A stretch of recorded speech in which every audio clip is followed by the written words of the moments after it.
Do you know the city that eats its own survivors? In London, 2025, the gates to salvation are open, but only fools dare to enter.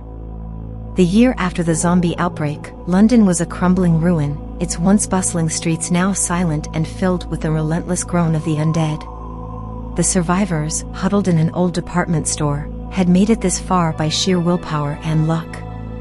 But whispers of a safe haven, a place beyond the chaos, reached their ears: the lost city. Jack Turner, a rugged ex-cop in his mid-30s, stood at the front of the group.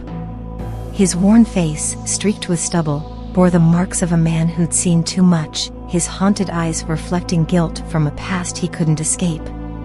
With a heavy sigh, he led the way. He wasn't just their leader, he was the one who couldn't afford to fail. His family was gone, taken in the first wave, and now he carried the burden of everyone's survival. Behind him, Maya Hernandez, a young techie in her late 20s, adjusted the makeshift armor over her practical clothes. Her black hair was tied back, and she carried a belt of gadgets, her eyes constantly scanning their surroundings. Maya's quick wit had kept them alive, but there was always that edge of desperation in her eyes, like she was trying to outrun the inevitable. Ellie Ward, an optimist in her early 20s with bright, hopeful eyes, walked beside them, her blonde hair messy from days of travel.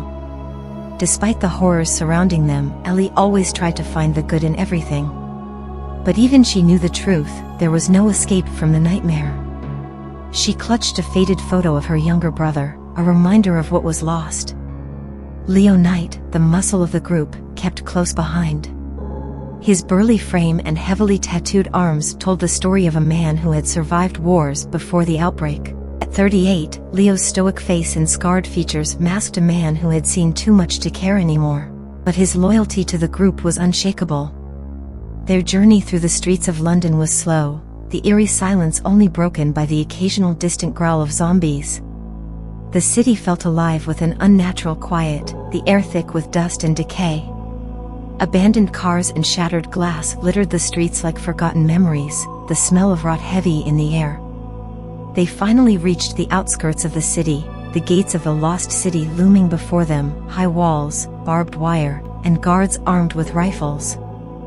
For a moment, the group hesitated, their tired eyes scanning the scene. It felt too perfect, too clean amidst the ruin that surrounded them. But they pushed forward, desperate for safety, and were let in. Inside, it was like stepping into another world: lush gardens, clean water, and a sense of peace that felt almost wrong.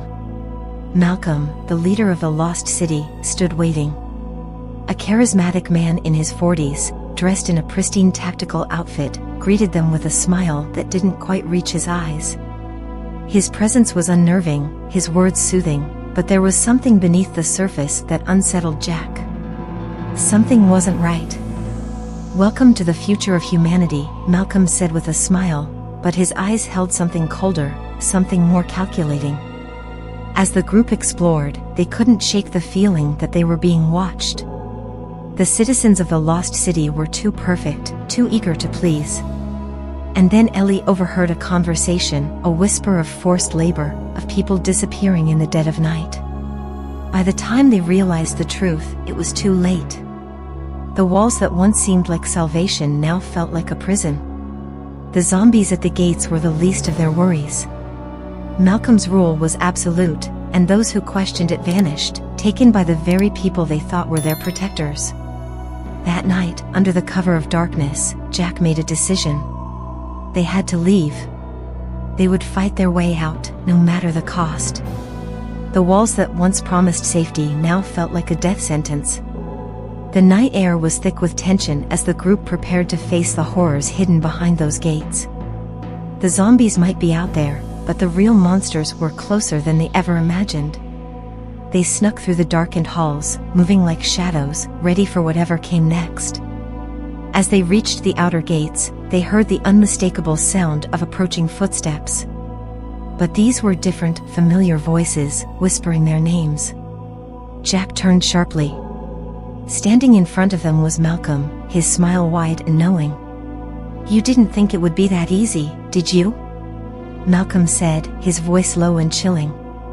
Before Jack could react, the ground beneath them shook. The gates began to close, and from the darkness of the lost city's inner walls, figures emerged. Zombies, yes, but they were different. Faster, smarter, and more coordinated. They moved with purpose, and they were coming for them. Maya cursed under her breath, pulling out her gadgets, but it was too late. The walls were closing in, and the city had transformed from a sanctuary into a cage. The last thing Jack saw before the darkness consumed them was Malcolm's cold smile. And then, nothing.